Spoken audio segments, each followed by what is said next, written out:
يا أبت إني قد جاءني من العلم ما لم يأتك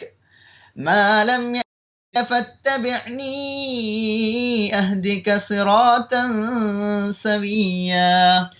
وإذ ابتلى إبراهيم ربه بكلمات فأتمهن. അസ്സലാമു അലൈക്കും വറഹ്മത്തുള്ളാഹി. അൽഹംദുലില്ലാഹി റബ്ബിൽ ആലമീൻ. അസ്സലാത്തു വസ്സലാമു അലാ റസൂലില്ലാഹി വഅലാ ആലിഹി വസഹ്ബിഹി അജ്മഈൻ. അമ്മാ ബഅദ്. ഇബ്രാഹിം നബി അലൈഹിസ്സലാമയുടെ ജീവിതത്തിലൂടെ ഒരുപാട് നമ്മൾ സഞ്ചരിക്കുകയുണ്ടായി. അതായത് കഴിഞ്ഞ ഖുത്ബകളിലായും മറ്റും നമ്മൾ അദ്ദേഹത്തിൻ്റെ ജീവിത പശ്ചാത്തലത്തിലൂടെയും അതുപോലെ അദ്ദേഹത്തിൻ്റെ കുടുംബത്തെ പറ്റിയും ഒരുപാട് കേൾക്കുകയും പഠിക്കുകയും ഉണ്ടായി. അത് നമ്മുടെ ജീവിതത്തിലേക്ക് പ്രാവർത്തികമാക്കാൻ സാധിച്ചോ എന്ന് നമ്മൾ ഈ ഒരു അവസരത്തിൽ ആദ്യം തന്നെ ആലോചിച്ച് നോക്കാം. ഇബ്രാഹിം നബിയെ പറ്റി പറയുകയാണെങ്കിൽ ഖുർആനിൽ അത്രയും പ്രാധാന്യത്തോടെ അബുൽ അംബിയാ എന്ന് വിശേഷിപ്പിച്ച പ്രവാചകനാണ്. ഇബ്രാഹിം അല്ലദീ വഫ, ഏറ്റവും എന്താ പറയുക, എല്ലാം പൂർത്തീകരിച്ച ഒരു പ്രവാചകൻ എന്ന് അള്ളാഹു സുബ്ഹാനഹു തആല തന്നെ വിശേഷിപ്പിച്ച ഒരു വ്യക്തിയാണ്. ഇദ്ദേഹത്തെക്കുറിച്ച് ഖുർആനിൽ പറഞ്ഞ സൂറത്തുൽ ബഖറയിലെ ഒരു ഭാഗം എന്തായിരുന്നു? സൂറത്ത് ബഖറയിൽ അല്ലാഹു സുബ്ഹാനഹു തആല പറയുന്നുണ്ട്, അഊദു ബില്ലാഹി മിനശ് ശൈത്വാനിർ റജീം ബിസ്മില്ലാഹിർ റഹ്മാനിർ റഹീം وإذ ابتلى إبراهيم ربه بكلمات فأتمهن قال إني جاعلك للناس إماما قال ومن ذريتي قال لا ينال عهد الظالمين. ഇബ്രാഹിം നബിയെ പറ്റി തന്നെ സൃഷ്ടിച്ച സൃഷ്ടാവായ പടച്ചവൻ പറയാണ് എന്താ, കുറേ കൽപ്പനകൾ ഇബ്രാഹിം നബിക്ക് കൊടുത്തിട്ടുണ്ട് ജീവിതത്തിൽ, പരീക്ഷണങ്ങളായിട്ടും മറ്റും. പക്ഷെ അതൊക്കെ ഇബ്രാഹിം നബി പൂർത്തീകരിച്ചെന്നാണ്. ഒരു സൃഷ്ടാവിനെ, ഒരു സൃഷ്ടിയെപ്പറ്റി സൃഷ്ടാവ് പറയുന്ന വാക്കാണ്. നമ്മൾ ഓർത്ത് നോക്കണം. നമ്മൾ അധ്യാപകൻ അല്ലെങ്കിൽ പിതാവ് നമ്മളെപ്പറ്റി നീ ഒരു നല്ല കുട്ടിയാണ്, ഗുഡ് സ്റ്റുഡൻ്റ് ആണെന്നൊക്കെ പറയുമ്പോൾ ഉള്ള ഒരു നമുക്ക് എന്തായിരിക്കും ആ പൊലിവ്. അതേപോലെ തന്നെ ഇബ്രാഹിം നബിയെ പറ്റി അള്ളാഹുവാണ് പറയുന്നത്. ആരാണെന്ന് ആലോചിക്കണം. നമ്മൊക്കെ സൃഷ്ടിച്ച ഈ ലോകത്തെ തന്നെ നിയന്ത്രിക്കുന്ന റബ്ബാണ് പറയുന്നത് ഇബ്രാഹിം നബി അലൈഹി സ്വലാത്തു വസ്സലാമിനെ പറ്റിയിട്ട്. നമുക്ക് അധ്യാപകർ പറയുമ്പോൾ ഉണ്ടാകുന്ന പൊലിവും അതേപോലെ തന്നെ ഇബ്രാഹിം നബീനെ ആരാണ് പറഞ്ഞത് എന്നും നമ്മൾ ആലോചിക്കുമ്പോൾ വളരെ കൃത്യമായി കൊണ്ട് നമുക്ക് മനസ്സിലാകുന്നുള്ളതാണ്. അങ്ങനെ പറയുന്നൊരു ശൈലിയാണ്. കൽപ്പനകൾ കൊടുത്തു, ഞാൻ ഇത്ര കാര്യം പറഞ്ഞു, ഇങ്ങനെ പരീക്ഷിച്ചു ഒക്കെ ഫുള്ള് നിറവേറ്റി, ഒരു പരീക്ഷണത്തിലും പരാജയപ്പെടാതെ. നമ്മളൊരു എക്സാം എഴുതുകയാണെങ്കിൽ തന്നെ നമ്മൾ ഭയങ്കര സ്റ്റുഡൻസിനോട് അധ്യാപകർ പറഞ്ഞിട്ടുണ്ടാവും, പഠിപ്പിച്ച് തന്നു, കൃത്യമായി പറഞ്ഞു കൊടുത്തു. എന്നിട്ടും പലപ്പോഴും നമുക്ക് പൂർണ്ണമായി ആ എക്സാം എഴുതാൻ സാധിക്കാറില്ല. പക്ഷെ ഇത് ആലോചിക്കുക, റബ്ബ് പറഞ്ഞു നീ കീഴ്പ്പെടണമെന്ന് പറഞ്ഞു, അതല്ലെങ്കിൽ പരീക്ഷണം വരുമ്പോൾ നീ അതിനെ അതിജീവിക്കണമെന്ന് പറഞ്ഞു. അതേപോലെ കൃത്യമായി ജീവിതത്തെ ക്രമീകരിച്ച ഒരു മഹാനായ ഒരു മനുഷ്യനാണ് ഇബ്രാഹിം നബി അലൈഹി സ്വലാത്തു വസ്സലാം. അതേപോലെ എല്ലാം പൂർത്തീകരിച്ച ഒരു മനുഷ്യനായി ഇസ്ലാമിക ചരിത്രത്തിൽ തന്നെ നമുക്ക് കാണാൻ സാധിക്കുന്ന ഒരു മഹാനാണ് ഇബ്രാഹിം നബി അലൈഹിസ്സലാം എന്ന് പറയുന്നത്. ശേഷം പറയുന്നുണ്ടല്ലോ, ഇന്നി ജായിലുക ലിന്നാസി ഇമാമ, എന്താ നിന്നെ ജനങ്ങൾക്കുള്ള ഇമാമാക്കി. അവിടെയാണ് ഇബ്രാഹിം നബിന്റെ ക്വാളിറ്റി മനസ്സിലാക്കേണ്ടത്. ജനങ്ങൾക്ക് മൊത്തമായിട്ടുള്ള ഇമാം എന്നാണ്. അവിടെ നമുക്കും മനസ്സിലാക്കാനുള്ള എന്താണ്, നമ്മൾ നമസ്കരിക്കുമ്പോ ഒക്കെ ഇമാമിന് എന്താ നമ്മൾ ചെയ്യാ, പിന്തുടരും അല്ലെ. ഇമാമിന് അതേപടി പിന്തുടരാണ് നമ്മളോട് നബി പറഞ്ഞിട്ടുള്ളത്. മുൻകടക്കരുത്, ഇമാമിനെ മുൻകടക്കരുത്. അതേപോലെ തന്നെ ലോകത്തുള്ള എല്ലാ മനുഷ്യർക്കും ഇമാമായിക്കൊണ്ടാണ് അള്ളാഹു സുബ്ഹാനഹു തആല ഇബ്രാഹിം നബി അലൈഹിസ്സലാമിനെ പരിചയപ്പെടുത്തുന്നത്. അപ്പോൾ നമ്മൾ അതിൽ നിന്ന് മനസ്സിലാക്കണം, നമ്മൾ ഫോളോ ചെയ്യേണ്ട, പിന്തുടരേണ്ട ഒരാളാണ് ആര്, റോൾ മോഡലാണ് ഇബ്രാഹിം അലൈഹിസ്സലാം എന്ന് വളരെ കൃത്യമായി അതിൽ നമുക്ക് കാണാൻ സാധിക്കും. ഇതെങ്ങനെയാണോ അത് ഇബ്രാഹിം നബിയെ കണ്ട് പഠിച്ച് ആ ഒരു മാർഗം സ്വീകരിക്കാനുള്ള വ്യക്തമായ അള്ളാഹുവിന്റെ കൽപ്പനയാണ് ഇതാണ് നമുക്ക് മനസ്സിലാക്കാൻ സാധിക്കും. അതേപോലെ തന്നെ വിശുദ്ധ ഖുർആനിൽ സൂറ നഹ്ലിൽ അള്ളാഹു സുബ്ഹാനഹു തആല പറയുന്നുണ്ട്, ഇബ്രാഹിം നബി ആരായിരുന്നു എന്ന് വളരെ കൃത്യമായി ബോധ്യപ്പെടുത്തുന്നു. സാധാരണ നമ്മളൊക്കെ സൂചിപ്പിക്കാറുണ്ട് എന്താ, ഈ ഇന്ന വ്യക്തി അദ്ദേഹം ഒരു സമുദായമാണ്, പ്രസ്ഥാനമാണ്, എന്തൊക്കെയല്ലേ ഒരു വ്യക്തിയെ കൊണ്ട് ഇത്രയൊക്കെ പണിയെടുക്കാൻ സാധിക്കും എന്നൊക്കെ നമ്മൾ സൂചിപ്പിക്കാറുണ്ട്. എന്നാ പരിശുദ്ധ ഖുർആനില് ഇബ്രാഹിം നബിയെ എന്താ പരിചയപ്പെടുത്തിയത്? ഇന്ന ഇബ്രാഹിമ കാന ഉമ്മത്തൻ ഖാനിതൻ ലില്ലാഹി ഹനീഫ. എത്ര വ്യക്തമാണ്, നമ്മൾ ആലോചിച്ച് നോക്കാം. അള്ളാഹുവിന് കീഴ്പ്പെട്ട് ജീവിക്കുന്ന ഒരു വ്യക്തമായ ഒരു പ്രസ്ഥാനമാണ്, ഒരു സമുദായമാണ് ഇബ്രാഹിം അലൈഹിസ്സലാം. ഒരു ഉമ്മത്ത്, ഒരു സമുദായമാണ്. ഒരു സമുദായം എന്ന് പറയുമ്പോൾ നമ്മൾ ആലോചിക്കാം, ഒരു വ്യക്തിക്ക് ചെയ്യാൻ കഴിയുന്നതിന്റെ മാക്സിമം ഇബ്രാഹിം അലൈഹിസ്സലാം ചെയ്തു എന്ന് നമുക്ക് കാണാൻ സാധിക്കും. ഒരു സമുദായം ചെയ്യേണ്ട പണി ഒറ്റയ്ക്ക്. നമ്മൾ ആലോചിക്കുമ്പോൾ ഇന്നത്തെ കാലത്തൊക്കെ നമ്മുടെ കൂടെ പ്രവർത്തിക്കാനും നന്മകൾ ചെയ്യാനും കുറെ ആളുകളുണ്ട്. പക്ഷേ ഈ സംഘം ചെയ്യുന്ന ഉത്തരവാദിത്തങ്ങളൊക്കെ സ്വയം ഏറ്റെടുത്തുകൊണ്ട് അത് ഒരു ചെറിയ പാളിച്ച പോലും പറ്റാതെ ഏറ്റവും നല്ല രീതിയിൽ പൂർത്തീകരിച്ച ഒരാളാണ് ഇബ്രാഹിം നബി അലൈഹിസ്സലാം. ഒരു സമുദായമാണ്. ഇന്ന് പല സംഘടനകളുണ്ട് അല്ലെ, സംഘടനകൾക്ക് പോലും ഇബ്രാഹിം നബി ചെയ്ത ആ ഒരു ലെവലിലേക്ക് എത്താൻ സാധിക്കുന്നുണ്ടോ എന്നുള്ളതാണ് നമ്മൾ ആലോചിക്കുന്നത്. അവിടെയാണ് ഇബ്രാഹിം നബിന്റെ ക്വാളിറ്റി എന്ന് നമ്മൾ മനസ്സിലാക്കേണ്ടതുണ്ട്. എന്നിട്ട് നമ്മൾ ഇബ്രാഹിം നബിയുടെ ചരിത്രത്തിലേക്ക് ഇങ്ങനെ കടക്കുമ്പോൾ ഇബ്രാഹിം നബിക്ക് ആദ്യമായി ബോധോദയം ഉണ്ടാകുന്ന സമയമൊക്കെ വിശുദ്ധ ഖുർആനിൽ ഒരു നല്ലൊരു രൂപത്തിൽ വിശദീകരിക്കുന്നുണ്ട് അല്ലെ, നല്ല ഭംഗിയായിട്ട് കൊണ്ട്. സൂറത്തുൽ അന്നാമിലാണ് അല്ലെ, സൂറത്തുൽ അന്നാമിൽ ആ ഭാഗം ഒന്ന്. فلما جن عليه الليل رأى كوكبا قال هذا ربي فلما أفل قال لا أحب الآفلين فلما رأى القمر بازغا قال هذا ربي فلما أفل قال لئن لم يهدني ربي لأكونن من القوم الضالين فلما رأى الشمس بازغة قال هذا ربي هذا أكبر فلما أفلت قال يا قوم إني بريء مما تشركون.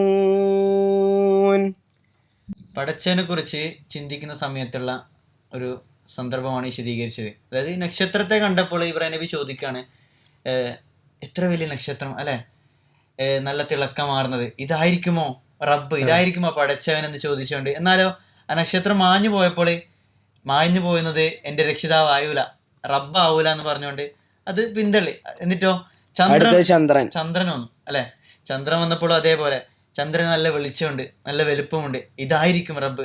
എന്നാലോ ചന്ദ്രനും മാഞ്ഞു, അസ്തമിച്ചു പോയി. അസ്തമിക്കുന്നത് എൻ്റെ റബ്ബായിരിക്കില്ല എന്ന് പറഞ്ഞുകൊണ്ട് വീണ്ടും തള്ളിക്കളഞ്ഞു.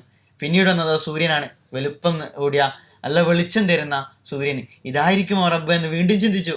എന്നാലോ അതും അസ്തമിക്കുന്നതൊന്നും പടച്ചവനായിരിക്കില്ല, എൻ്റെ റബ്ബല്ല എന്ന് വ്യക്തമായും ഒരു ചിന്തയാണ് അവിടെ. പടച്ചവനെ അറിയുന്ന ഒരു ബോധം, ഒരു മാർഗം അത് ഇബ്രാഹിം നബിയുടെ ജീവിതത്തിൽ കൃത്യമായി നമുക്ക് മനസ്സിലാക്കി തരികയാണ്. എന്നിട്ട് അതിനുശേഷം അള്ളാഹ് പറയുന്നത് ഇന്നി വജ്ജഹ്തു വജ്ഹിയല്ലദീ ഫതറസ് സമാവാതി വൽ അർള ഹനീഫൻ മുസ്ലിമൻ വമാ അന മിനൽ മുശ്രിക്കീൻ. ഇബ്രാഹിം നബി പ്രാർത്ഥിക്കുന്നതാണ്. അപ്പോൾ അങ്ങനെയുള്ള ഒരു ചിന്ത, റബ്ബിനെ അങ്ങനെ അറിയാൻ നമുക്ക് സാധിച്ചിട്ടുണ്ടോ എന്ന് വളരെ കൃത്യമായി നമ്മൾ ആലോചിക്കേണ്ടതുണ്ട്. പിന്നെ നമ്മളിങ്ങനെ ആലോചിക്കുമ്പോൾ ഇബ്രാഹിം അലൈഹിസ്സലാം തൻ്റെ പിതാവിനോട് പ്രബോധനം ചെയ്യുന്ന ഒരു രംഗം. ഇബ്രാഹിം നബി അലൈഹിസ്സലാം തൻ്റെ പിതാവിന് ആരാണ് റബ്ബ്, അതല്ലെങ്കിൽ എന്താണ് നിങ്ങൾ സ്വീകരിക്കേണ്ടത് എന്ന് പ്രബോധനം ചെയ്ത് പറഞ്ഞു കൊടുക്കുന്ന ഒരു സന്ദർഭം വിശുദ്ധ ഖുർആനിൽ സൂറ മറിയമിൽ നമുക്ക് കാണാൻ സാധിക്കും. അതൊന്ന് പാരായണം ചെയ്ത. أعوذ بالله من الشيطان الرجيم إذ قال لأبيه يا أبت لم تعبد ما لا يسمع ولا يبصر ولا يغني عنك شيئا يا أبت إني قد جاءني من العلم ما لم يأتك ഫത്തബിഅ്നീ അഹ്ദിക സിറാത്തൻ സവിയ്യാ. ഇബ്രാഹിം നബി അലൈഹിസ്സലാം അവിടെ പിതാവിനെ വിളിക്കുന്ന ഒരു രംഗം, യാ അബത്ത് അല്ലെ, യാ അബത്ത്, എൻ്റെ പ്രിയപ്പെട്ട വാപ്പ. അവിടെ ഇബ്രാഹിം അലൈഹിസ്സലാമയുടെ വാപ്പ വിഗ്രഹാരാധനായിട്ടുള്ള അതല്ലെങ്കിൽ ഉണ്ടാക്കുന്ന ഒരു വ്യക്തിയാണ്. ആദർശത്തിൽ ശത്രുതയുണ്ടെങ്കിൽ പോലും, വ്യത്യാസം ഉണ്ടെങ്കിൽ പോലും അവിടെ വിളിക്കുന്ന വിളി യാ അബതി, പ്രിയപ്പെട്ട എൻ്റെ വാപ്പ. നമ്മൾ ആലോചിക്കേണ്ടത് ഇന്നിൻ്റെ കാലഘട്ടത്തിൽ പല മക്കളും മാതാപിതാക്കളോട് പെരുമാറുന്ന രീതി നമ്മൾ ആലോചിക്കണം. അവിടെയാണ് ഇബ്രാഹിം നബി അലൈഹിസ്സലാം മാതൃകയാവുന്നത്. പ്രിയപ്പെട്ട വാപ്പ, ആദർശത്തിൽ വ്യത്യാസമുണ്ട്, പല കാര്യങ്ങളും വാപ്പയും മകനും തമ്മിൽ വ്യത്യാസമുണ്ട്, എന്നിട്ടും ചേർത്ത് പിടിച്ചുകൊണ്ടാണ് അവിടെ സൂചിപ്പിക്കുന്നത്. മാത്രല്ല മറ്റുള്ള സംഘടനകളിൽ നിന്ന് വ്യത്യാസം വരുമ്പോൾ പോലും എല്ലാരെയും നല്ല അവഹേളിക്കുന്ന രീതിയിൽ, ബുദ്ധിമുട്ടിക്കുന്ന രീതിയിലുള്ള വാക്കും പ്രവൃത്തിയൊക്കെ ഇന്നിന്റെ സമൂഹത്തിൽ നടക്കുന്നു എന്നുള്ളതാണ്. അവിടെ ഇബ്രാഹിം നബി വളരെ മാതൃകയാണ്. എന്നിട്ട് വാപ്പാനോട് പറയുന്നത് എന്താ? എൻ്റെ പ്രിയപ്പെട്ട വാപ്പ എന്ന് വിളിച്ചുകൊണ്ട് പറയാം, കേൾക്കുകയും കാണുകയും ഒന്നും ചെയ്യാത്ത ഈ വിഗ്രഹങ്ങളെ നിങ്ങൾ എന്തിനാണ് ആരാധിക്കുന്നത് എന്ന് വാപ്പനോട് ചോദിക്കുക. കൃത്യമായ ചോദ്യം.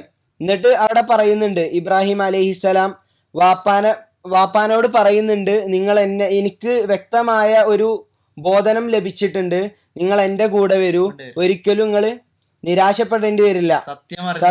സത്യത്തിലേക്ക് വാപ്പയെ വിളിക്കുന്നത്. അവിടെ നമ്മളിപ്പോ ഓർക്കേണ്ടത്, സ്വന്തം വാപ്പ ഒരു സിഗരറ്റ് വലിക്കുന്നുണ്ടെങ്കിൽ അല്ലെങ്കിൽ വല്ല ഇതുപോലത്തെ എന്തെങ്കിലും ചെയ്യുന്നുണ്ടെങ്കിൽ നമുക്കൊക്കെ എന്താ മടിയാണ് പറയാൻ. വാപ്പല്ലേ, പറയാൻ പറ്റുമോ? അത് ആ തെറ്റിൽ നിന്ന് പിന്തിരിപ്പിക്കാൻ പറയാൻ നമുക്ക് പേടിയാണ്. നമ്മൾ ആലോചിക്കേണ്ടത്, ചിലപ്പോ വാപ്പ ഇങ്ങനെ സിഗരറ്റ് വലിക്കുന്ന വാപ്പാരൊക്കെ ഉണ്ടെങ്കിൽ നമ്മളോട് പറയും, പോയി സിഗരറ്റ് വാങ്ങിക്കൊണ്ടിടാന്ന് പറയും. ആ സമയത്ത് നമുക്ക് അവിടെ നിലപാടെടുക്കാൻ സാധിക്കണം. ഇല്ല, ഇത് അള്ളാഹ്ക്ക് ഇഷ്ടമല്ലാത്ത കാര്യമാണ്, അതുകൊണ്ട് ഇതിനെ കിട്ടൂല. പറയേണ്ടിടത്ത് നല്ല രീതിയിൽ നല്ല സ്നേഹത്തോട് ചേർത്ത് പിടിച്ചുകൊണ്ട് പറയാൻ വളരെ കൃത്യമായി നമുക്ക് സാധിക്കേണ്ടതുണ്ട്. കുടുംബത്തിലെ സ്വന്തം വാപ്പ തന്നെ പറയാൻ പറ്റൂല, മറ്റുള്ള ജാറങ്ങളിലും അതേപോലെ മക്ബറകളിലൊക്കെ പ്രാർത്ഥിക്കുന്നുണ്ടാവും. അവരോടൊക്കെ ഒന്ന് സൂചിപ്പിച്ച് അവരോട് ഇതേപോലെ ഒന്ന് കൃത്യമായി പറഞ്ഞ മനസ്സിലാക്കാവുന്നതേ ഉള്ളൂ. പക്ഷെ നമ്മളൊക്കെ പറയാൻ പേടിയായിരിക്കും. കുടുംബം എന്താ പറയാ, പിരിഞ്ഞാലോ, ബന്ധം തകർന്നാലോ എന്നൊക്കെ പേടിച്ചോണ്ട് നമ്മളൊക്കെ സത്യം അറിഞ്ഞിട്ടും മൂടി വെക്കുന്ന ഒരു അവസ്ഥയൊക്കെ പലപ്പോഴും ഇന്നത്തെ സാഹചര്യത്തിൽ കാണാൻ സാധിക്കും. അവിടെയൊക്കെ ഇബ്രാഹിം നബി മാതൃകയാണ് എന്നുള്ളതാണ്. ഇബ്രാഹിം നബി തന്നെ വിഗ്രഹങ്ങളെ, അതായത് അന്നത്തെ കാലത്ത് എങ്ങനെയാണ് പ്രബോധനം ചെയ്യേണ്ട ഒരു രീതി ഇബ്രാഹിം നബി കാണിക്കുന്നുണ്ട്. പക്ഷെ ഇന്നത്തെ കാലത്ത് അങ്ങനെ ചെയ്യണമെന്നല്ല, പക്ഷെ അന്ന് അതൊരു പോസിബിൾ ആയിരുന്നു. അന്നത്തെ കാലത്ത് വ്യക്തമായ രീതിയിൽ എന്തായിരുന്നു ഇബ്രാഹിം നബി അന്ന് ചെയ്തിരുന്നത്? ഇബ്രാഹിം നബി ചെയ്തത് വിശുദ്ധ ഖുർആൻ സൂറ അംബിയായിൽ വളരെ കൃത്യമായിക്കൊണ്ട് അല്ലാഹു സുബ്ഹാനഹു തആല പറയുന്നുണ്ട്, അഊദു ബില്ലാഹി മിനശ് ശൈത്വാനിർ റജീം ഖാലൂ അഅൻത ഫഅൽത ഹാദാ ബിആലിഹതിനാ യാ ഇബ്രാഹീം قال بل فعله كبيرهم هذا فاسألوهم إن كانوا ينطقون. പ്രബോധനത്തിന്റെ ഒരു രീതിയാണ്. ഇബ്രാഹിം നബി എന്ത് ചെയ്തു? അന്നത്തെ ക്ഷേത്രത്തിൽ കടന്നുകൊണ്ട് എല്ലാ വിഗ്രഹങ്ങളും തന്റെ കൊണ്ട് വെട്ടി മാറ്റി. എന്നിട്ട് വലിയൊരു വിഗ്രഹത്തിന്റെ കഴുത്തിൽ തൂക്കിയിട്ടു. അപ്പൊ അവർ ചോദിക്കുന്ന ചോദ്യമാണ് എന്ത്? അന്നത്തെ ആൾക്കാര്, ഇബ്രാഹിം നീ ഞങ്ങളെ ദൈവത്തോട് എന്താണ് ചെയ്തത് എന്ന്. ഇബ്രാഹിം നബി തിരിച്ച് മറുപടി കൊടുക്കാണ്. വളരെ ലോജിക്കാണ് അവിടെ, വ്യക്തമായ ലോജിക്കിൽ. ആരായാലും ഒന്ന് പതറിപ്പോകുന്ന രീതിയില് എന്താ പറയാ, വലിയ എന്താണ് ചെയ്തത് നിങ്ങളെ ഈ വലിയ വിഗ്രഹത്തോട് ചോദിച്ചു നോക്കും. ആ സമയത്ത് വിശുദ്ധ ഖുർആൻ പറയുന്നുണ്ട്, കുറച്ച് സമയം പോലും മിണ്ടാതിരുന്നു എന്ന് പറയുന്നുണ്ട് വിശുദ്ധ ഖുർആൻ. പിന്നെ ഓല് പഴയ രീതിയിലേക്ക് തന്നെ പോയെങ്കിലും കുറച്ച് സമയം അവിടെ. അതാണ് നമ്മൾ ആലോചിക്കേണ്ടത്, എങ്ങനെയൊക്കെ പ്രബോധനം ചെയ്യാൻ പറ്റുമോ, അതല്ലെങ്കിൽ ബോധ്യപ്പെടുത്താൻ പറ്റുമോ, ആ രീതിയിലൊക്കെ ഇബ്രാഹിം അലൈഹി സ്വലാത്തു വസ്സലാമ ബോധ്യപ്പെടുത്തി എന്നുള്ളതാണ് അവിടെ പരിചയപ്പെടുത്തുന്നത്. എപ്പോഴും ശ്രദ്ധിക്കേണ്ടത് ലോജിക്ക് വൈസ് ചെയ്തു എന്താ പറയാ, ആളുകളെ മാറ്റം വരുത്താൻ ശ്രമിക്കണം എന്നുള്ളതാണ്. അന്നത്തെ കാലത്ത് അതൊരു രീതിയായിരുന്നു, പക്ഷെ ഇന്ന് നടക്കൂല. ഇന്ന് വേറെ പല രീതികളുണ്ടാവും.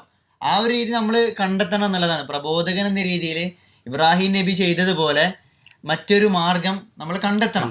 അത് കണ്ടെത്തി പ്രബോധനം ചെയ്യുന്നതിലാണ് യഥാർത്ഥ വിജയം എന്നുള്ളത് നമ്മൾ മനസ്സിലാക്കണം. പിന്നീട് എന്താ പറയാ, ആ വിഗ്രഹത്തെ ഇത് ചെയ്ത് എന്നിട്ട് നമ്രൂദിന്റെ അടുക്കലേക്ക് കൊണ്ടുപോകുന്നുണ്ട്. അല്ലെ, ഇബ്രാഹിം നബി അലൈഹി സ്വലാമെ.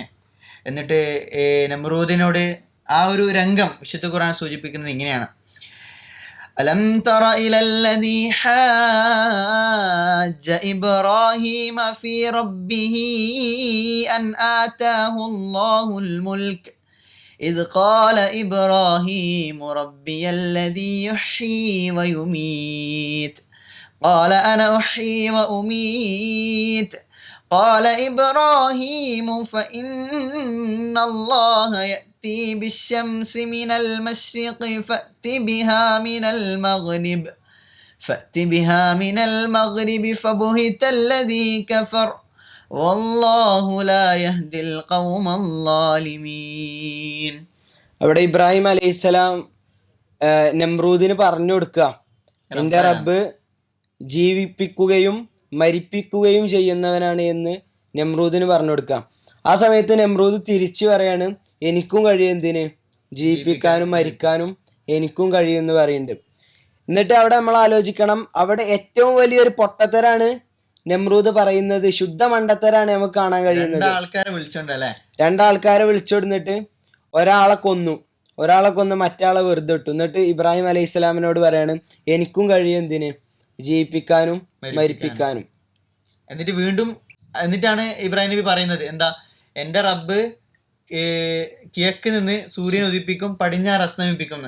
നിനക്കതിന് സാധിക്കുമെന്ന് ചോദിക്കുമ്പോഴാണ് നമ്രൂദ് എന്താ പറയാ, നമ്രൂദ് മിണ്ടാതാവുന്നത്. എന്നിട്ടാണ് തീക്കുണ്ടാരത്തിലേക്ക് ഇടാൻ വേണ്ടിയൊക്കെ കൽപ്പിക്കുന്നത്. അവിടെ തവക്കുലിന്റെ മാർഗം സ്വീകരിച്ച ഇബ്രാഹിം നബിയെ നമുക്ക് കാണാൻ സാധിക്കും. എന്തു വന്നാലും അള്ളാഹുവിനെ മറുത്തു പറയാത്ത, കൽപ്പനകളെ മാത്രം അനുസരിച്ച്. അള്ളാഹു എന്താണോ പറഞ്ഞത്, ഇത് ഖാല ലഹു റബ്ബുഹു അസ്ലിം ഖാല അസ്ലംതു ലിറബ്ബിൽ ആലമീൻ. റബ്ബ് പറയാണ് നീ കീഴൊതുങ്ങണം എന്ന് പറഞ്ഞ അതേപടി മറു ചോദ്യം ചോദിക്കാതെ കീഴൊതുങ്ങിയ ഒരു മനുഷ്യനായിരുന്നു ഇബ്രാഹിം അലൈഹിസ്സലാം എന്ന്. അതുകൊണ്ട് തന്നെയാണ് ആ തീ കുണ്ടാരത്തിലേക്ക് എറിഞ്ഞപ്പോൾ എന്ത് ചെയ്തേ, അവിടെ വിശുദ്ധ ഖുർആൻ പറയുന്നുണ്ട്,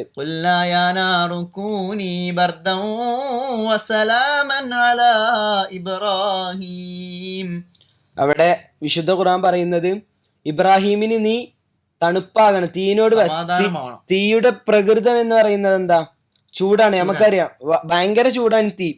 അതേപോലെ അത് റബ്ബ് അവിടെ തണുപ്പിക്കാൻ പറഞ്ഞാൽ ഏറ്റവും തണുപ്പായ അതും പ്രയാസാകും.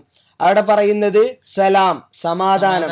ഇബ്രാഹിമിന് നീ സമാധാനമാകണമെന്ന് ആ അഗ്നികുണ്ടാരത്തോട് പറയുന്നുണ്ട് അല്ലാഹു സുബ്ഹാനഹു വ തആല. അത് വളരെ തവക്കുല് തന്റെ ജീവിതത്തിൽ നിലനിർത്തിക്കൊണ്ട് മാത്രമാണ് അതിനുള്ള ഏത് സാഹചര്യം വന്നാലും റബ്ബിനെ കൂടെ നിർത്തിക്കൊണ്ട് റബ്ബ് പറഞ്ഞ കാര്യങ്ങൾ അനുസരിച്ചുകൊണ്ട് ജീവിച്ചത് കൊണ്ട് മാത്രമാണ് അത്തരത്തിൽ ഒരു സഹായം റബ്ബിൽ നിന്നുണ്ടായത് എന്ന് നമുക്ക് കാണാൻ സാധിക്കും. പിന്നീടുള്ള ജീവിതത്തിൽ നമുക്ക് കാണാം. അതായത് ഇബ്രാഹിം നബി അലൈഹി സ്വലാമയുടെ കുടുംബ പശ്ചാത്തലം നോക്കുമ്പോൾ, കുടുംബത്തിന്റെ ജീവിതം നോക്കുമ്പോൾ നമുക്ക് അത് കാണാൻ സാധിക്കും. കാരണം ഇബ്രാഹിം നബി ഭാര്യ ഹാജറിനെയും മകന് ചെറിയ കുട്ടിയായിരുന്ന ഇസ്മായിലിനെയും വിജനമായ മക്കയില് ഉപേക്ഷിച്ച് പോകുന്ന ഒരു സംഭവം വിശുദ്ധ ഖുർആൻ സൂചിപ്പിക്കുന്നുണ്ടല്ലോ.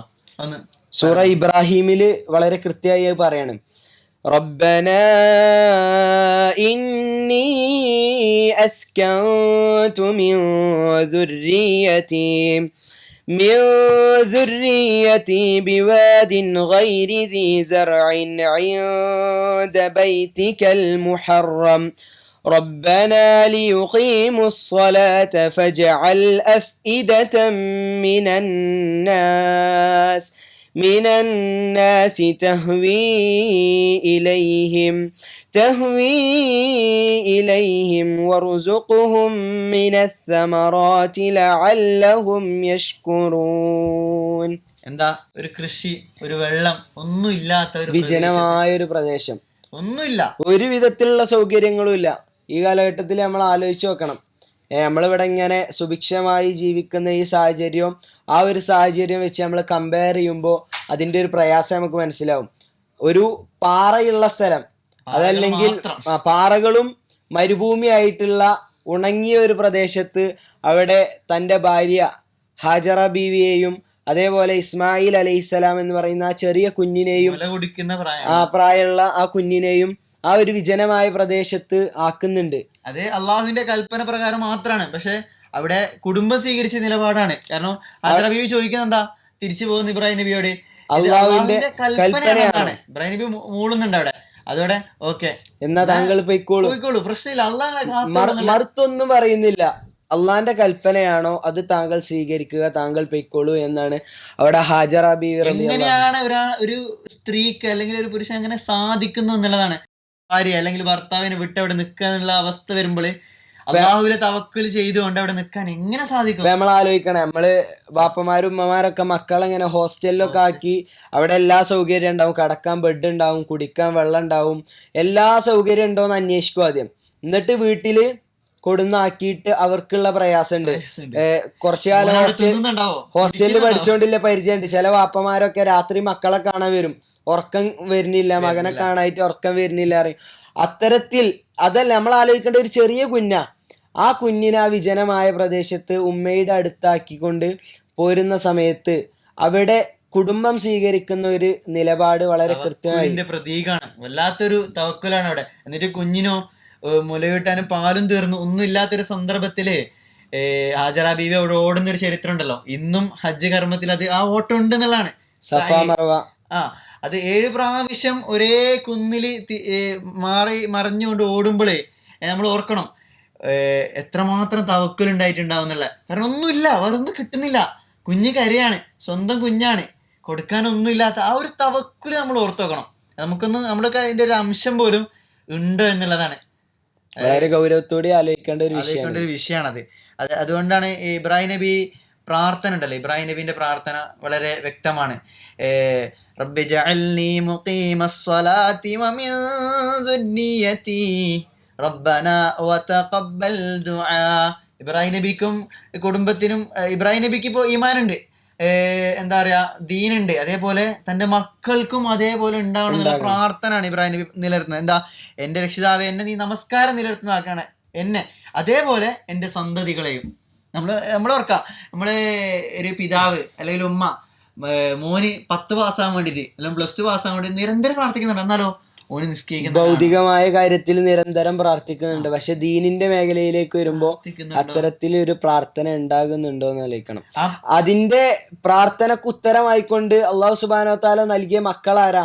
ആ 2 മക്കളും പ്രവാചകരാണ്, ഇസ്മായിലും ഇസ്ഹാഖും. അതിന്റെ പരമ്പര, പിന്നീടുള്ള പരമ്പരകളൊക്കെ പ്രവാചകന്മാരുടെ പരമ്പരയാണ്. യാക്കൂബ് ആട്ടെ, യൂസുഫ് അലൈഹിസ്സലാം ആട്ടെ, ഒക്കെ അതിൽ നിന്നാണല്ലോ മുഹമ്മദ് നബി അടക്കം സല്ലല്ലാഹു അലൈഹി വസല്ലം പിറവി കൊള്ളുന്നത്. അപ്പോൾ ആ ഇബ്രാഹിം നബിയുടെ പ്രാർത്ഥനയാണ് അവിടെ നമ്മൾ വ്യക്തമായി മനസ്സിലാക്കേണ്ടത് എന്നുള്ളതാണ്. ആ മക്കൾ എങ്ങനെയായിരുന്നു? ഇസ്മായിൽ നബിയുടെ ചരിത്രം എന്താ? അറക്കാൻ കൽപ്പിച്ചപ്പോൾ വ്യക്തമായി പറയുന്നുണ്ട്. فلما بلغ معه السعي قال يا بني إني أرى في المنام أني أذبحك فانظر ماذا ترى قال يا أبت افعل ما تؤمر ستجدني إن شاء الله من الصابرين. വെറും നടക്കാൻ പ്രായമായ ഒരു കുട്ടിയെ അറക്കാൻ വേണ്ടി സ്വപ്നത്തിലൂടെ കൽപ്പിക്കുന്നുണ്ട്. എന്നിട്ടോ മകനോട് പറയാം. അവിടെ മകൻ സ്വീകരിക്കുന്ന ഒരു വല്ലാത്തൊരു നിലപാടുണ്ട്.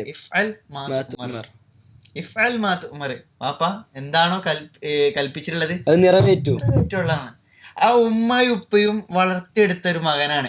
അവിടെ നമ്മൾ ആലോചിക്കേണ്ടത്, ഹാജറ ബീവിയെ, ആ മകനെയും ആ മരുഭൂമിയിൽ വിജനമായ പ്രദേശത്ത് ആക്കി ഇബ്രാഹിം അലൈഹിസ്സലാം തിരിച്ചു വരുന്ന സന്ദർഭത്തിൽ അവിടെ മാതാവ് ഹാജറ ബീവി ചോദിക്കുന്നുണ്ട്, അള്ളാന്റെ കൽപ്പനയാണോ താങ്കൾ നടത്തിക്കൊള്ളുക? അതേ ചോദ്യമാണ് ഇവിടെ നമുക്ക് കാണാൻ. ആ ഉമ്മ വളർത്തിയ മോന് അതേ രീതിയിൽ തന്നെ വാപ്പാനോട് എന്നെ അറുക്കണം, അള്ള പറഞ്ഞതാണോ അറുത്തോളും, അള്ളാന്റെ കൽപ്പനയാണോ അത് നിറവേറ്റിക്കോളൂ എന്ന് ആ ഇസ്മായിൽ അലൈഹിസ്സലാം അവിടെ പറയുന്നത് കാണാൻ സാധിക്കും. പിന്നെ അവിടെ പറയുന്നുണ്ട്, എന്റെ വസ്ത്രം കമീസ് നിങ്ങൾ ഊരി വെക്കണം, അതല്ലെങ്കിൽ അതിൽ ചോരയായത് ഉമ്മ കണ്ട അമ്മക്ക് അത് സഹിക്കൂല. അതേപോലെ തന്നെ എന്നെ തിരിച്ചു കടത്തിക്കൊണ്ട് നിങ്ങൾ അറിവ് നടത്തണം, അതല്ലെങ്കിൽ ഒരുപക്ഷെ ഞാൻ പടയുന്നത് കണ്ടിട്ട്, അതല്ലെങ്കിൽ എന്റെ കണ്ണിലേക്ക് നോക്കിയാൽ വാപ്പാക്ക് എന്നെ ഒരുപക്ഷെ അറുക്കാൻ പറ്റൂല. നമ്മൾ ആലോചിക്കണം, അത് വല്ലാത്തൊരു നിലപാടാണ്. ഒരു ചെറിയ കുട്ടിയാണ് പറയുന്നത്. നമ്മളൊക്കെ എത്രമാത്രം അതിൽ നിന്ന് പഠിച്ച് മനസ്സിലാക്കണം എന്നുള്ളതാണ്. മക്കളെ വളർത്തുന്നതിലും മക്കൾ എങ്ങനെയാവണം എന്നതിലൊക്കെ വല്ലാത്ത പാഠം ഇബ്രാഹിം നബിയും കുടുംബവും നമുക്ക് പകർന്നു തരുന്നു എന്നുള്ളതാണ്. എന്നിട്ട് ആ മകനെ വിളിച്ചുകൊണ്ടാണ് എന്തുണ്ട് വിശുദ്ധ കഅബ പണിയുന്നത് അല്ലെ. എന്താ വിശുദ്ധ ഖുർആൻ സൂചിപ്പിക്കുന്നത്? വഇദ് യർഫഉ ഇബ്രാഹീമുൽ ഖവാഇദ മിനൽ ബൈതി വഇസ്മാഈൽ റബ്ബനാ തഖബ്ബൽ മിന്നാ ഇന്നക അൻതസ് സമീഉൽ അലീം. ഇബ്രാഹിം അലൈഹിസ്സലാമയോട് ഇസ്മായിൽ അലൈഹിസ്സലാമയോടൊക്കെ റബ്ബ് പറയാ എന്ത് കഅബ കെട്ടിപ്പടുക്കണം, അതല്ലെങ്കിൽ കഅബയുടെ പണി നിങ്ങൾ നിർവഹിക്കണം എന്ന് പറയുമ്പോൾ അവിടെ അവർ ആദ്യം അതിൻ്റെ എല്ലാ കാര്യങ്ങളും പൂർത്തീകരിച്ചു. ഒരു ചെറിയ കുഞ്ഞു വാപ്പയുടെ കൂടെ നിന്നുകൊണ്ട് അതിൽ സഹകരിക്കുക. നമ്മൾ ആലോചിക്കുക, നമ്മളെ വീട്ടിലൊക്കെ ഒരു നമ്മുടെ ചെറിയ മക്കളൊക്കെ ഉമ്മയുടെയും ഉപ്പയുടെയും അടുത്തേക്കൊക്കെ ഇങ്ങനെ പാത്രമൊക്കെ പിടിച്ച് ഭക്ഷണമായിട്ട് ഇങ്ങനെ പോകുമ്പോൾ നമുക്കുണ്ടാവുന്ന ഒരു സന്തോഷമുണ്ട്. അപ്പോൾ ഈ ഒരു കാര്യം ആലോചിക്കുക, ഏറ്റവും അള്ളാഹു പറഞ്ഞ ഒരു കാര്യം അതിൽ തൻ്റെ മകന് കൂടെ നിന്നുകൊണ്ട് നിർവഹിക്കുമ്പോൾ ആ പിതാവിൻ്റെ സന്തോഷം എത്ര ആയിരിക്കുമെന്ന് വളരെ കൃത്യമായി നമ്മൾ ആലോചിക്കണം. അങ്ങനെ അതിനുശേഷം അവിടെ അവർ പ്രാർത്ഥിക്കുന്ന ഒരു പ്രാർത്ഥന, റബ്ബന തഖബ്ബൽ മിന്ന, നാദാ ഞങ്ങളിൽ നിന്ന് ഇത് സ്വീകരിക്കണമേ. അള്ളാഹു പറഞ്ഞ കർമ്മം കൃത്യമായി നിർവഹിച്ചു. ഇബ്രാഹിം അല്ലദീ വഫ, കടമകൾ നിറവേറ്റിയവനാണ് ഇബ്രാഹിം. ആ ഒരു തരത്തിൽ പറഞ്ഞതെല്ലാം കൃത്യമായി നിർവഹിച്ചിട്ട് അവിടെ അവസാനമായി ഇത് സ്വീകരിക്കുമോ എന്നൊരു ഭയം കൊണ്ട് റബ്ബന തഖബ്ബൽ മിന്ന, ഞങ്ങളിൽ നിന്ന് ഇത് സ്വീകരിക്കണമേ എന്ന് ഇബ്രാഹിം അലൈഹി സാധിക്കാറുണ്ട്. എന്താ അലസമായിട്ടായിരിക്കും നിസ്കരിക്കുന്നുണ്ടാവാ, ആ നമസ്കാരം കഴിഞ്ഞാലും കഴിച്ച് മസ്തോടുകൂടി ഇങ്ങനെ നമ്മളൊക്കെ നിസ്കരിക്കാൻ അങ്ങനെ ആയിരിക്കും സ്വാഭാവികമായിട്ട്. എന്നിട്ട് നമുക്ക് പ്രാർത്ഥിക്കാൻ തോന്നൂല. എന്താ നമസ്കാരം കഴിഞ്ഞാലും ഒരു പേടിയില്ല, ഇത് സ്വീകരിക്കൂലേ, അങ്ങനെ ഒരു പേടി ഉണ്ടെങ്കിൽ നമ്മൾ ഇതേപോലെ ആവൂലേ. ഇബ്രാഹിം അലൈഹിസ്സലാം വലിയൊരു മാതൃകയാണെന്ന് വളരെ കൃത്യമായി. ഇബ്രാഹിം നബി കൂടി പ്രാർത്ഥിക്കുന്ന ഒരു രംഗം ബാക്കിയുണ്ടല്ലോ, അതും കൂടി ഒന്ന് പാരായണം ചെയ്യാം. ربنا وجعلنا مسلمين لك ومن ذريتنا أمة مسلمة لك وأرنا مناسكنا وتب علينا إنك أنت التواب الرحيم. ഞങ്ങൾക്ക് എന്താ പറയാ, ഞങ്ങളുടെ സന്തതികളെ നിന്നെ കീഴ്പ്പെടുത്തുന്ന ഒരു സന്തതികളാക്കണമേ. എന്നിട്ട് വീണ്ടും പറയുന്നുണ്ട് എന്താ, ഈ ഞങ്ങളെ നിന്നെ ആരാധിക്കുന്ന ഒരു സമുദായം, നിനക്ക് കീഴ്പ്പെട്ട് ജീവിക്കുന്ന ഒരു സമുദായത്തിലേക്ക് പ്രവാചകനെ ദൂതനയക്കണമെന്ന്. ആ പ്രാർത്ഥനയുടെ ഫലമായിട്ടാണ് എന്താ മുഹമ്മദ് റസൂലുള്ളാഹി പറയുന്നുണ്ടല്ലോ സല്ലല്ലാഹു അലൈഹി വസല്ലമ, എന്റെ പിതാവിന്റെ പ്രാർത്ഥനയുടെ ഫലമാണ് ഞാൻ എന്ന് ആ ഇബ്രാഹിം നബിയുടെ പ്രാർത്ഥനയെ സൂചിപ്പിക്കുന്നുണ്ടല്ലോ. അതേ പ്രദേശത്തേക്കാണ്, അതേ കഅബ പണിതതിൻ്റെ പ്രാർത്ഥനയാണ്. ആ കഅബയുടെ നാട്ടിലേക്കാണ്, മക്കയിലേക്കാണ് ആരെ മുഹമ്മദ് നബി സല്ലല്ലാഹു അലൈഹി വസല്ലമയെ നിയോഗിക്കുന്നുള്ളതാണ്. ഇങ്ങനെയുള്ള എന്താ പറയുക വ്യക്തമായ ചരിത്രം നമുക്ക് മുമ്പിലുണ്ട് ഇബ്രാഹിം നബിയുടെ കുടുംബത്തിന്റെ. പക്ഷെ നമുക്ക് ഇത്രമാത്രം പ്രാവർത്തികമാക്കാൻ സാധിക്കുന്നുണ്ട് എന്നുള്ളത് നമ്മൾ ആലോചിക്കണം. ചെറിയൊരു മാതൃകയല്ല. ഫസ്റ്റ് സൂചിപ്പിച്ചതാണ് ആദ്യം എന്താ, ജായിലുക്കൽ ഇന്നാസി ഇമാമാക്കിയിട്ടുണ്ട്. ആ ഇമാമാണെങ്കിൽ ഇമാമായിട്ട് നമ്മൾ കണക്കാക്കുന്നുണ്ടെങ്കിൽ ഒരു വിശ്വാസി ഇമാമാക്കേണ്ടത് ആരെയാണെന്നാണ് പറഞ്ഞത്? ഇബ്രാഹിം. അപ്പോൾ ആ ഇബ്രാഹിം നബി അലൈഹി സ്വലാമയെ നമുക്ക് പിന്തുടരാൻ കഴിയുന്നില്ല എന്നുണ്ടെങ്കിൽ, മറ്റുള്ള ആൾക്കാരാണ് നമ്മൾ പിന്തുടരുന്നുണ്ടെങ്കിൽ തീർച്ചയായും ഒരു മുസ്ലിം ആണെന്ന് പറയുന്നതിൽ ഒരിക്കലും ഒരർത്ഥമില്ല. ഇബ്രാഹിം നബിന്റെ ജീവിതം നമ്മൾ ആലോചിക്കണം. വിശുദ്ധ ഖുർആൻ പറയുന്നത് ഹനീഫൻ എന്ന് പറയുമ്പോൾ നമ്മൾ റിജുമാനസ്കനായിക്കൊണ്ടുള്ള ഒരു മനുഷ്യനായിരുന്നു ഇബ്രാഹിം അലൈഹിസ്സലാം. അതേപോലെ തന്നെ ഖലീലുള്ള, അള്ളാഹുവിന്റെ സുഹൃത്താണ് പറയുന്നത്. സുഹൃത്ത്, അത് നമ്മൾ ആലോചിക്കേണ്ടത് അറബിയിൽ സുഹൃത്തിന് പറയുന്ന ഒരു പേരാണ് സ്വദീഖ്. സ്വദീഖ് എന്ന് പ്രയോഗിച്ചിട്ടില്ല. ഖലീൽ എന്ന് പറയുമ്പോൾ അത്രയും അടുത്ത് അള്ളാഹിനോട് ചേർന്ന് നിൽക്കുന്ന ഒരു മനുഷ്യനാണ് ഇബ്രാഹിം അലൈഹിസ്സലാം എന്ന്. ആ റബ്ബിനെ ഇബ്രാഹിം നബി അലൈഹി സ്വലാം പരിചയപ്പെടുന്ന എങ്ങനെയാണ്? നമ്മളൊക്കെ റബ്ബിനെ എങ്ങനെ പരിചയപ്പെടുത്താം? എന്നാൽ ഇബ്രാഹിം നബി അവിടെ പരിചയപ്പെടുന്ന ഒരു രംഗമുണ്ട്. എന്താ, الذي خلقني فهو يهدين والذي هو يطعمني ويسقين وإذا مرضت فهو يشفين والذي يميتني ثم يحيين വല്ലദീ അത്മഉ അൻ യഗ്ഫിറ ലീ ഖതീഅതി യൗമദ്ദീൻ. എന്താ? അല്ലദീ ഖലഖനി ഫഹു യഹ്ദീനി, എന്നെ സൃഷ്ടിച്ചവനാണ്, അവൻ തന്നെയാണ് എനിക്ക് നേർവഴി കാണിച്ചവന്. വല്ലദീ ഹു യുത്ഇമുനി വയസ്ഖീനി, എനിക്ക് എന്താ പറയുക, കുടിനീര് നൽകുകയും എനിക്ക് ആഹാരം നൽകുകയും ചെയ്യുന്നത് അള്ളാഹു ആണ്. എനിക്ക് രോഗം വന്നാൽ സുഖപ്പെടുത്തുന്നത് അള്ളാഹു ആണ്. എന്നെ മരണപ്പെടുത്തുകയും പിന്നീട് ജീവിപ്പിക്കുകയും ചെയ്യുന്നത് അതേ അള്ളാഹു ആണ്. വല്ലദീ അത്മഉ അൻ യഗ്ഫിറ ലീ ഖതീഅതി യൗമദ്ദീൻ, പ്രതിഫലത്തിൻ്റെ നാളിലെ എൻ്റെ തെറ്റുകൾ എനിക്ക് പുറത്തു തരുമെന്ന് ഞാൻ ആശിക്കുന്നത് ആരെക്കുറിച്ചാണോ അവനാണ് റബ്ബ് എന്ന് പരിചയപ്പെടുന്നുണ്ട്. ഒരു റബ്ബിനെ കുറിച്ച് ഇത്രയും പരീക്ഷിച്ച ഒരു എല്ലാ കുറേ പരീക്ഷണങ്ങൾ, എത്രമാത്രം പരീക്ഷണങ്ങളാണ്. അതിനുശേഷം അവസാനം ഒരു സന്തോഷം ലഭിക്കുന്നുണ്ട് ഇബ്രാഹിം അലൈഹിസ്സലാം. അങ്ങനെ മകനെ അറുക്കണമെന്ന് പറയുമ്പോൾ കത്തി വെക്കാൻ നിൽക്കുന്ന സമയത്താണ് എന്ത് പറയുന്നത്? വേണ്ട, ഈ പരീക്ഷണത്തിൽ, ആ ഒരു പരീക്ഷണത്തിൽ പോലും വിജയിച്ച ഇബ്രാഹിം അലൈഹിസ്സലാം, ആ ഇബ്രാഹിം അലൈഹിസ്സലാമ റബ്ബിനെ പരിചയപ്പെടുത്തുന്ന ഒരു രംഗമാണ്. നമുക്കൊക്കെ അങ്ങനെയൊക്കെ പരിചയപ്പെടുത്താൻ സാധിക്കും എന്നുള്ളതാണ്. നമുക്ക് റബ്ബ് എന്ന് പറഞ്ഞാല് പ്രാർത്ഥിച്ചാൽ ഉത്തരം തരും അല്ലെ. എന്നിട്ട് എന്നാളെ നമുക്ക് പ്രാർത്ഥിക്കാൻ മടി, കിട്ടൂലേ, ഒരു മടിയാണ്. പക്ഷെ ഇബ്രാഹിം നബിയുടെ ജീവിതം അത് കൃത്യമാണ്. ഇബ്രാഹിം അല്ലദീ വഫ എന്നുള്ള പ്രയോഗിച്ചത് അത് കൃത്യമായിട്ടായിരുന്നു. കടമകള് അത്രത്തോളം പൂർത്തീകരിച്ചിട്ടുണ്ട്. ഒരു മനുഷ്യന് താങ്ങാവുന്നതിലപ്പുറം പരീക്ഷണങ്ങള് ജീവിതത്തിൽ ഉണ്ടായിട്ടും അതൊക്കെയും അതിജീവിച്ച ഫാത്തമ്മഹുന്ന് എന്ന് അതുകൊണ്ടാണ് അള്ളാഹു സൂചിപ്പിച്ചത്. ഇമാം എന്നതുകൊണ്ടാണ് അള്ളാഹു വിശേഷിപ്പിച്ചത്. ഖലീൽ എന്നതുകൊണ്ടാണ് അള്ളാഹു വിശേഷിപ്പിച്ചത് എന്ന് തന്നെ നമുക്ക് പറയാൻ സാധിക്കും. അത്രത്തോളം പ്രാധാന്യം നിറഞ്ഞൊരു വ്യക്തിയാണ് ഇസ്ലാമിൽ ഇബ്രാഹിം നബിയുടെ സ്ഥാനം. ആ ഇമാമിനെ പിന്തുടർന്ന് ജീവിക്കാൻ ഇബ്രാഹിമിന്റെ മില്ലത്താണ് നമ്മൾ ഫോളോ ചെയ്യേണ്ടത് എന്ന് ഒരിക്കൽ കൂടി സൂചിപ്പിക്കുകയാണ്. അങ്ങനെ ഇബ്രാഹിം നബിയുടെയും കുടുംബത്തിൻ്റെയും ജീവിതയും മാതൃകയാക്കി ജീവിക്കുന്ന നല്ലൊരു കുടുംബമായി, ഖൈർ ഉമ്മത്തായി മാറാൻ അല്ലാഹു സുബ്ഹാനഹു വ തആല നമ്മെ അനുഗ്രഹിക്കുമാറാകട്ടെ. വാഖിറു ദഅവാന അനിൽ ഹംദുലില്ലാഹി റബ്ബിൽ ആലമീൻ. അസ്സലാമു അലൈക്കും വറഹ്മത്തുള്ളാഹി.